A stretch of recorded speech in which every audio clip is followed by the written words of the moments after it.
This is a prophetic message for the chosen, the tired, the scattered, and the rising. Let's grow into it. You've been praying, you've been tithing, you've been shouting, Amen, at the same sermon for 10 years, and still broke, still renting, still wondering, God, where's the change? Maybe it's not your faith that's weak. Maybe you were never called to just believe. Maybe you were born to build. This ain't church as usual. This ain't the gospel of cash apps and conference tickets. This is a clarion call to the ones who've been silently watching, sick of the same cycle, who feel a fire in your chest every time someone says, we're the head and not the tail. But you look around and still see chains.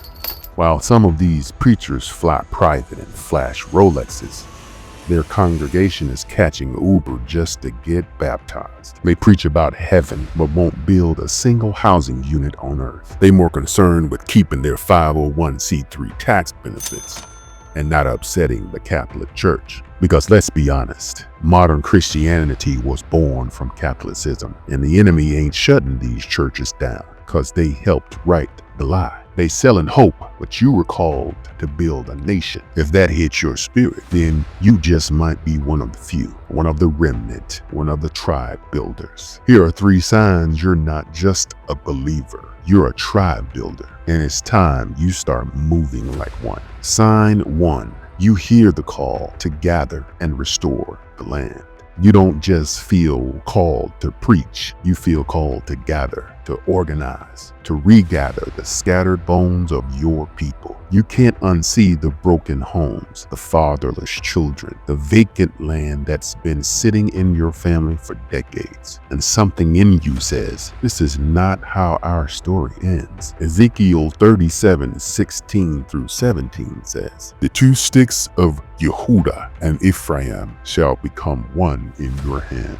Isaiah 58:12 says, you shall be called the repairer of the breach, the restorer of paths to dwell in. You're not looking for no Sunday brunch in the fellowship hall. You're looking for blueprints. You're trying to build schools, co-ops, farms, solar panels, something real. And while these believers still debating who's gonna be raptured first, you're already out here redeeming what Babylon tried to bury. Sign number 2, you're obsessed with legacy, not just personal blessings. You're not chasing likes, checks, or titles. You're chasing generations. Your mind lives in 100-year vision. Your soul is wired for legacy. Proverbs 13:22 says, a good man leaves an inheritance to his children's children. Deuteronomy 8:18 says, it is the Lord your God who gives you power to get wealth. Some folks want breakthroughs by Friday. You're building ownership by the century. While they're giving their last dime to a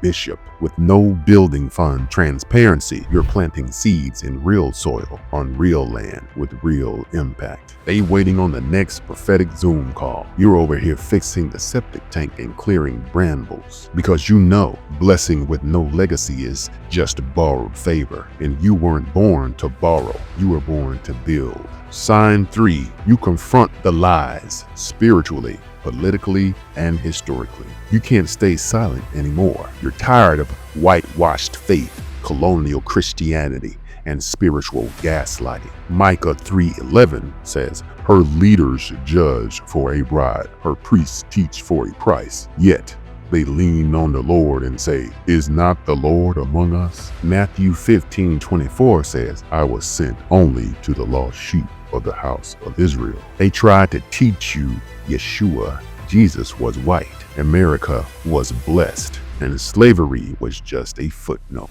But you know better. You've seen the records, you've traced the tribes, but now are you ready to expose and rebuild, or are you still afraid? Still that trembling slave, spine bowed low, waiting for massa to raise the whip. Only now the lash is the news, the media, the corporations, the political distractions, and the weight of an economy designed to keep you begging. You still feel powerless, or are you finally ready to break the cycle and build the kingdom? You're not afraid to tell your auntie her pastor is pimping the pulpit. You're not scared to call out a gospel that ignores the oppressed and benefits the oppressors. You're not here to play nice. You're here to build truth into the foundation of the next generation's soul. You felt this for years. You've seen the fakeness. You've seen the fluff. And now you're being called into your true identity. You're not a member of the so-called black race. That label is a lie, a man-made membership card crafted by your enemy to divide, degrade, and disconnect you from your divine origin. Are you really black? Is that a nation, a tribe, a language? Do you speak Blackanese? Can you trace your passport to a place called black? No, because black is not who you are. It's what they called you after they erased your name, burned your scrolls, and sold your inheritance to the highest bidder. So now I ask you, if you are not black, then who are you? And when will you reclaim your name? Tribe builders are a remnant. They are a royal monarchy. Tribe builders are not consumers. A tribe builder is a creator. A tribe builder is not just a believer. A tribe builder is you.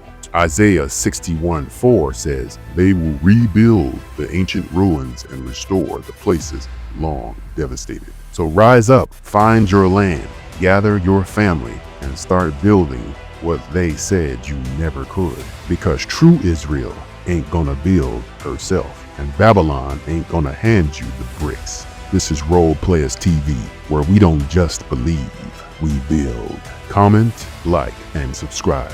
And join the Founders Movement, because the tribe is rising.